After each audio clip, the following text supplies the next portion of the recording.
Another Gillette AFL trade and free agency update here on afl.com.au. Hello everyone, Matt Thompson alongside Adam McNichol. And the Cats are building behind us. They're also reconstructing their premiership team, Adam. Oh, very good point that, Matty. The players stand taking shape beautifully just behind us, going to pump up the capacity here at Simmons Stadium to 33,500 next year. The Cats also adding some very nice talent to their list. Hamish McIntosh and Jared Rivers, the most recent additions, and they join Josh Caddy. What a one-off season it's been for the Catters. Yeah, absolutely. Well, we've just had a chat to both Hamish and Jared. They do bring, they have a lot to offer this club, and they actually bring a lot in terms of specific roles that they're going to fill next season. This premiership window definitely still open for the Cats. Oh, it's open here, don't you worry about that. They've done a great job in balancing out the fact that they had a lot of young kids on their list and they had a lot of older guys retiring, if not this year like Matty Scarlett has and David Wojcinski. Then next year you've got guys like Joel Corey, Chappie. They've all entering the last phases of their careers. So the Cats, the premiership window is open. They think they can win it next year. Let's have a listen to what both boys had to say. Look, I'm just excited to get down here and get back to my best footy and get my body right. And look, I'll never forget the 10 years I had at North Melbourne. I love the footy club, and they've been like a family, and the opportunity they gave me, as an 18-year-old kid. But to come down here and come to Geelong I supported them as a kid, we Gary Ablett fan. So look, I'm excited to be here and have a big pre-season and get back to some of my best form and play with some of the best players in the competition.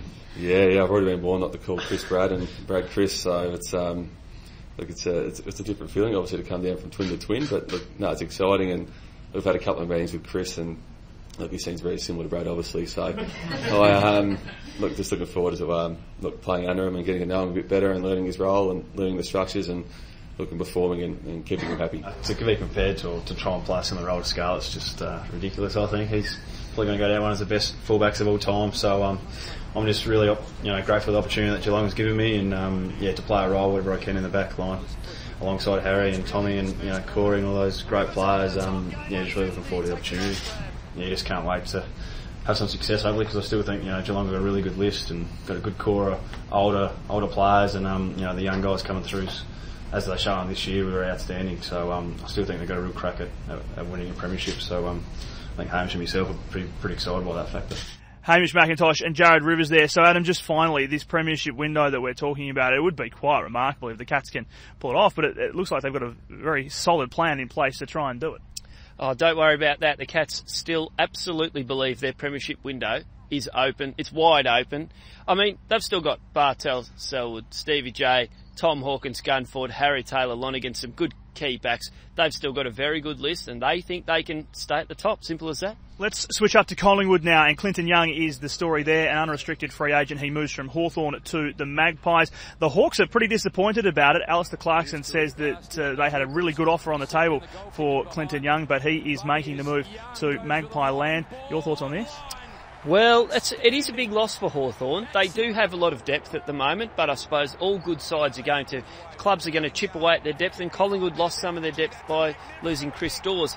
Good get for Collingwood, you'd have to say, although Clinton Young perhaps is a swap club, so he doesn't have to review that falling over in the goal square in the grand final. But a very good player, good ball user, good line breaker.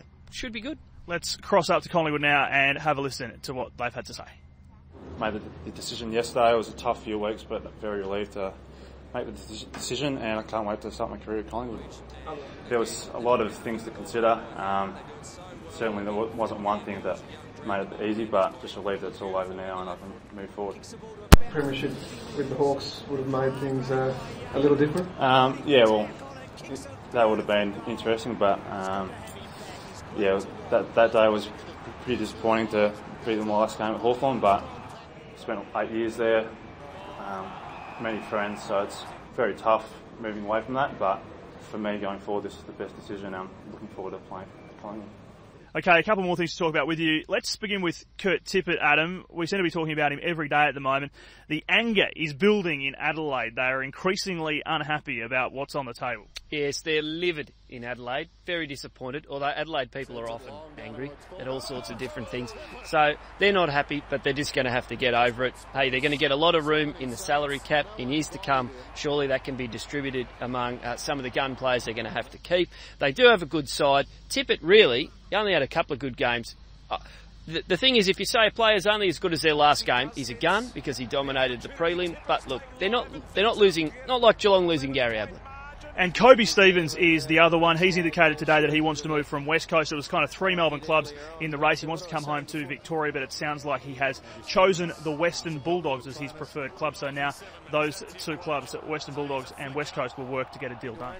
Yes, you would think that Bulldogs have got an awful lot of picks in the draft. So you would have thought they were going to do a trade somewhere along the line. The Dogs, they've got plenty to offer West Coast. That shouldn't be an issue. Kobe Stevens, renowned as a hard nut midfielder. Just what the Dogs need to win a few more clearances and try and stop it being a complete rebuild where they're not competitive. All right, we are pretty much done from down here in Geelong. It would have been good to get some shots of Hamish and Jared actually helping with the construction of the stand behind us, but I think they've got a few other priorities at the moment in terms of on the field. It's going to be great to see next season just how the Cats go.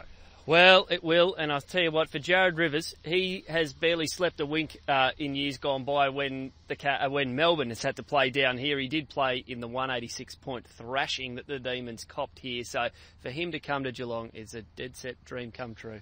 All right, that is it for now. Keep clicking back to afl.com.au for more footy news as it happens.